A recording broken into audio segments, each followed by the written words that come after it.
welcome to Turning Point. Now, this is the rivalry that had started out IPL in 2008. Kolkata versus Bangalore. What a match it was. Brendan McCullum lighting up the Chinnaswamy Stadium, and 13 seasons later, here we are in the 28th match of Dream 11 IPL as the tournament has reached its halfway stage. It will be played between Bangalore and Kolkata, two different captains.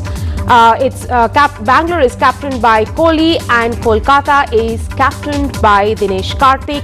Toss in just a while from now. Well, the news coming in is that Bangalore has won the toss and chosen to bat first in Sharjah. The match is going to start at 7:30 p.m. in half an hour from now. Kolkata Knight Riders has given a cap to Tom Banton, which perhaps means that Nitish Rana could be out, and also it could be a double swap. We will just get to know a little later as to what the team composition is. Meanwhile, here's the head-to-head between the two teams. Kolkata again are the overwhelming favourites to win the game because as you can see on the head-to-head, they have won 14 of the 24 matches played between the teams, Bangalore winning 10 of them.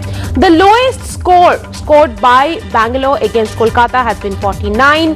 Kolkata's lowest score against them is 89. Highest is 222. Bangalore's highest score against Kolkata is 213. Remember, the match is happening in Sharjah.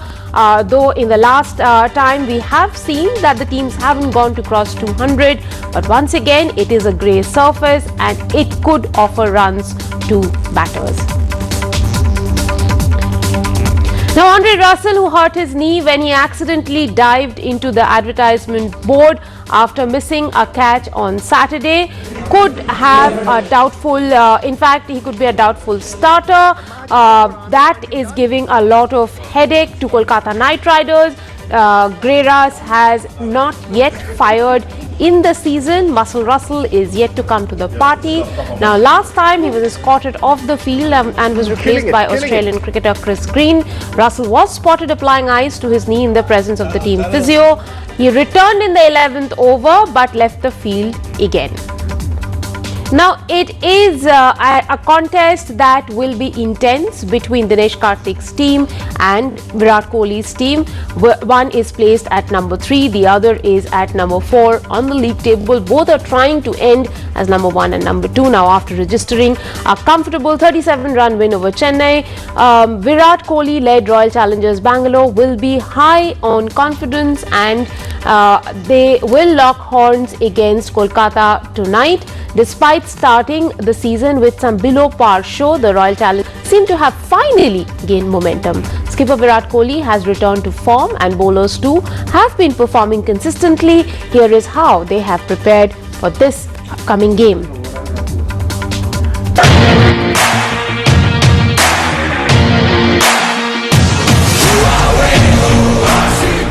The thing about Sharjah is there's been a spectrum of scores. You know, there's been a couple of 220 scores, but then last night with the Delhi game in Rajasthan, it was only 180. So I think it'll depend on whether there's a bit of moisture in the wicket or how it's prepared. But I think we've got the right type of balance to play well on that wicket, and I'm sure a few of the batsmen are looking forward to the short boundaries. No, look, we've watched lots of games there.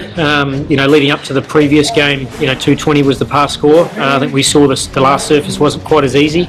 I think the challenge for any side going there for the first time is just adapting quickly, and that's with bat and ball. So obviously we've got plans from a bowling point of view around how we want to attack KKR, in a defensive capacity and in an attacking one.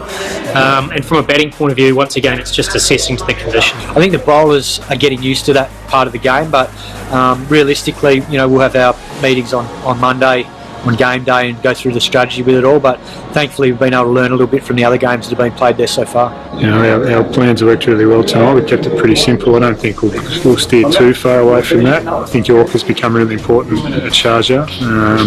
We'll sit down and have a look at some opposition analysis tomorrow and work through that on game day. Look, we've got a lot of good power players without doubt, but we're also aware KKR do as well. So it's going to be It's going to be a bit of a slugfest at times. You know, you guys set there, it's going to be that defensive qualities with the ball, and obviously make sure you keep taking wickets. Keep taking wickets, you give yourself a good chance. KKR are playing some very good cricket. They've obviously got some dangerous hitters. So, look, we identified this week as a big week for us to really set the tournament up.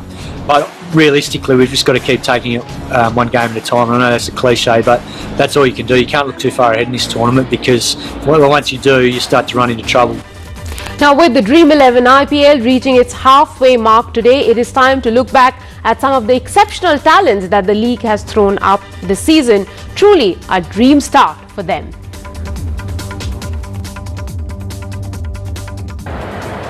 At number 5 on our list of talented newcomers is Ravi Bishnoi. Even though his team Punjab is at the bottom of the table, the leg spinner has produced several magical spells so far in this year's IPL.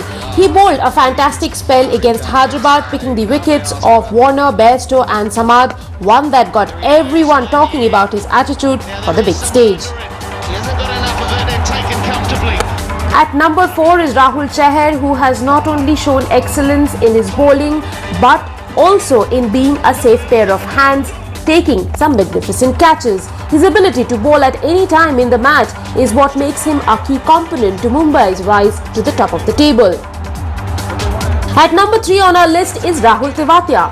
What can be said about Tewatia that hasn't been said already?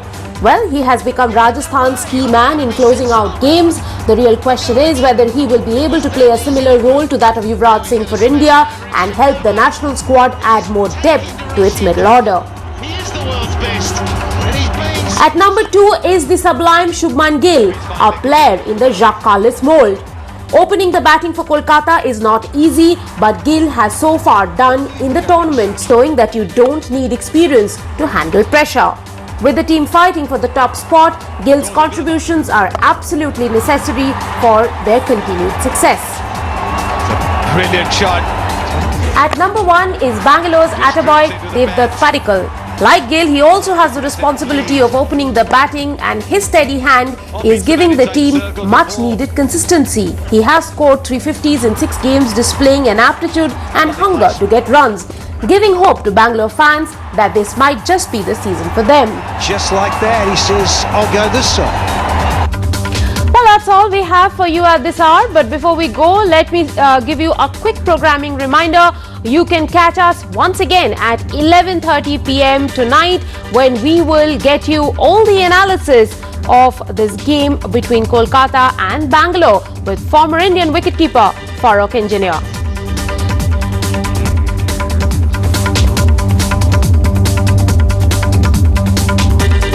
Well, that's it from me for now.